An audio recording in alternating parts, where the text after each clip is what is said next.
Aujourd'hui, nous allons voir comment profiter de la zone de notification de Windows 7. Donc, cela vous permettra de savoir utiliser les différentes icônes qui s'y trouvent afin, par exemple, d'augmenter ou d'éliminer le son, de changer l'heure, etc. Donc, la zone de notification se trouve à droite de la barre des tâches. Il s'agit de celle-ci. Vous voyez, vous avez l'heure, le volume, la connexion à un réseau, etc. Donc nous allons commencer par l'heure. Donc vous voyez ici, vous voyez directement dans la barre des tâches apparaître l'heure ainsi que la date. Vous pourrez avoir plus de précision en cliquant sur la date et l'heure. Donc vous voyez une nouvelle fenêtre apparaître avec une horloge vous indiquant l'heure et à gauche le calendrier.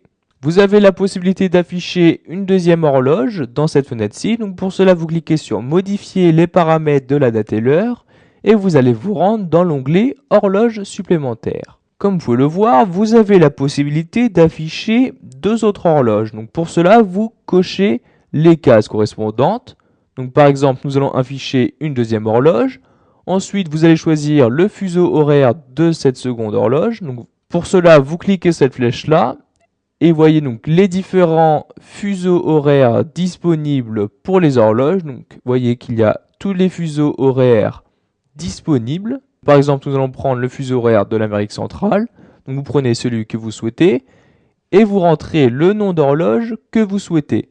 Donc ici, il s'agit par défaut d'horloge 1 et nous allons par exemple mettre horloge AM comme Amérique et vous cliquez sur OK pour appliquer vos changements. Et maintenant, si vous vous rendez de nouveau dans la fenêtre, vous pourrez voir qu'une nouvelle horloge est apparue avec le nom horloge AM qui indique l'heure en Amérique centrale.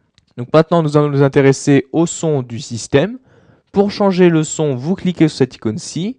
Vous voyez que le son est par défaut à 100. Donc pour le changer, vous cliquez sur cette icône-ci et vous descendez votre souris pour diminuer le son et vous la montez pour augmenter votre son. Vous pouvez aussi rendre votre ordinateur muet. Pour cela, vous cliquez sur cette icône-ci et maintenant, plus aucun son ne sortira de votre ordinateur. Donc nous allons réactiver le son en recliquant de nouveau sur cette icône-ci. Vous avez aussi la possibilité d'accéder au mélangeur de son. Donc pour cela, vous cliquez sur mélangeur. Donc comme vous pouvez le voir, grâce à ce mélangeur, vous pouvez différencier le son du système et le son qui va sortir des haut-parleurs. Donc vous voyez par exemple pour le son système, vous pouvez le mettre à 40 et augmenter un peu plus le son haut-parleur. Donc vous pouvez grâce au mélangeur différencier ces deux types de sons. Donc maintenant nous allons fermer cette fenêtre à l'aide de la croix en haut à droite et nous allons maintenant nous intéresser à la connexion internet. Donc si vous cliquez sur cette icône-ci, vous pourrez voir dans cette fenêtre-ci les différentes connexions à internet possibles. Donc plus il y en a, forcément, plus la fenêtre sera grande. Vous pourrez directement, à partir de cette icône, ouvrir le centre réseau et partage. Pour cela, vous devrez cliquer sur ce lien-là. Ensuite, dans la zone de notification, vous avez aussi accès au centre de maintenance, donc aux différents problèmes. Pour cela, vous cliquez sur cette icône-ci. Et vous voyez ici, j'ai deux problèmes qui se trouvent dans le centre de maintenance. Pour afficher les icônes supplémentaires de la zone de notification, vous cliquez sur cette flèche-ci et vous aurez donc accès aux autres icônes disponibles dans la zone de notification. Donc vous voyez ici les deux icônes-ci.